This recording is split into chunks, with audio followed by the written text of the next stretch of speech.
Hey y'all, hey, welcome to another episode of the NGB podcast. Listen, slash show, slash TV, slash vlog. It's whatever I want it to be, right? Listen, when you have your own business or you run your own company, whatever you do, have your own podcast, vlog, YouTube channel, it's totally up to you what you want to do and how you want to do it. We don't have to follow the norm of everybody else's podcast. We could do what we want to do. Okay, we could go out in the street and interview. We could go to businesses and interview. We can just bring them on and interview. You can use a lot of different software to interview people. And I like mine because I want to do things differently because that's who I am. We were all created differently, okay? You can't tell me that all of us had different fingerprints, no matter who we are, even twins, triplets, quadruplets, they all have different fingerprints. We don't all have the same. That's how people reckon. That's how they know who we are. And I think it has something to do with dental records. Don't get me wrong, but I definitely know fingerprints, okay? Anyway, make a long story short. Anyway, I'm trying to.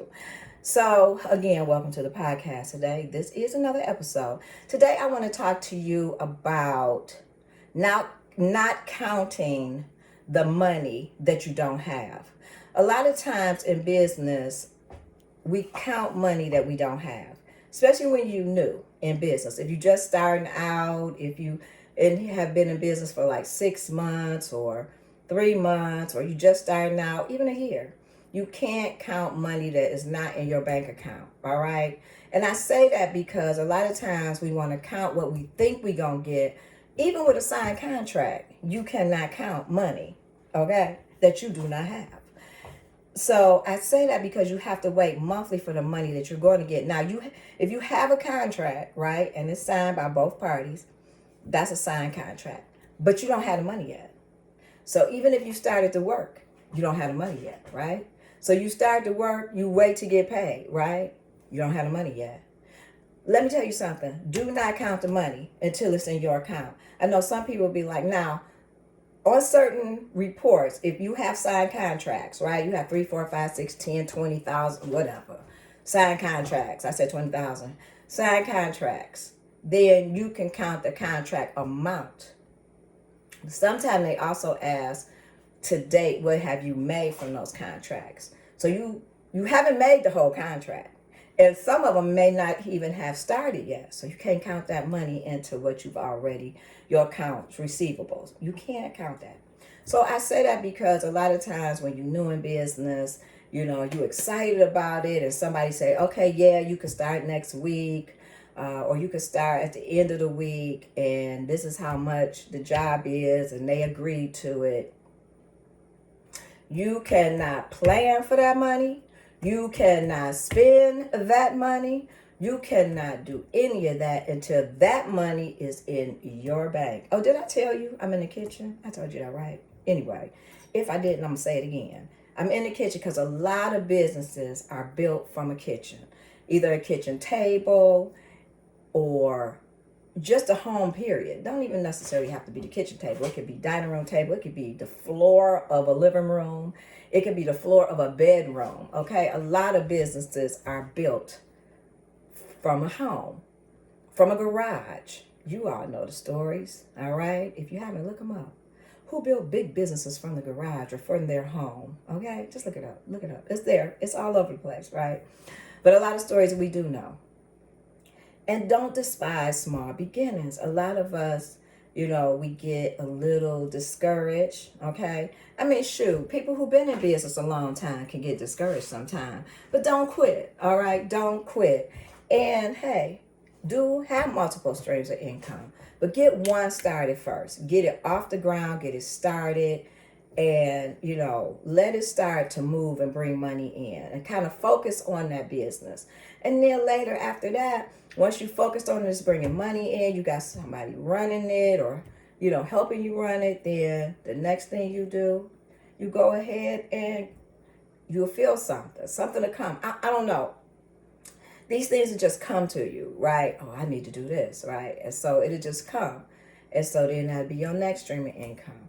or also a YouTube. Let me tell you something. You could be building your business. I don't know how many times I've told people this, and I'm just like tired of talking about it. All right. Get yourself a YouTube channel. And even if you don't do YouTube, film some videos of what you're doing. You could do voiceovers from it. You could set your get you a tripod, set it up, and have you doing certain things like maybe folding. A friend of mine has a linen business, probably folding the linen and getting it all set up for packaging. You don't even have to say nothing. You could just show the movement of what you're doing and then do a voiceover. Or if you want to talk while you're doing it, it's totally up to you. But I know even on, let's see, Instagram, I think it's Instagram, you can do a voiceover on Instagram. I think you can, yeah.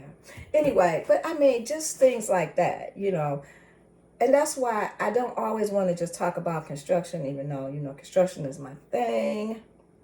I went to school for interior design, for those who did not know. And also, I took some courses in civil engineering as well. So, civil engineering was a little boring.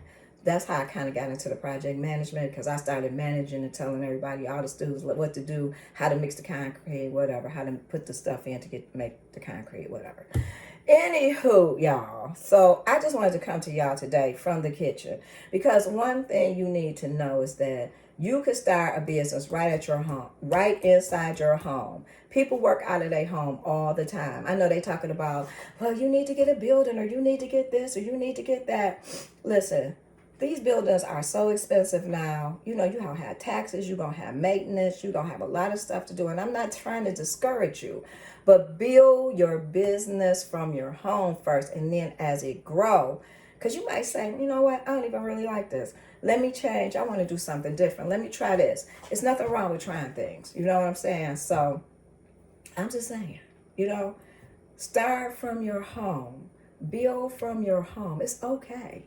It's really okay. A lot of people be listening to everybody else saying that, and you ain't got to listen to me. You could do what you want to do, okay? I'm just saying, I've built my businesses from my home. Well, one of the houses that I have, I built my business. And you have to do what you have to do, okay? And it's okay. It's okay to do. Listen, we can't depend on somebody else to hire us, and we can't depend on that. So take the knowledge and the skills that you have, and I don't care what it is. You could, like I said, you could either start your YouTube channel, or you can start a podcast, call it your TV show, whatever you want to call it.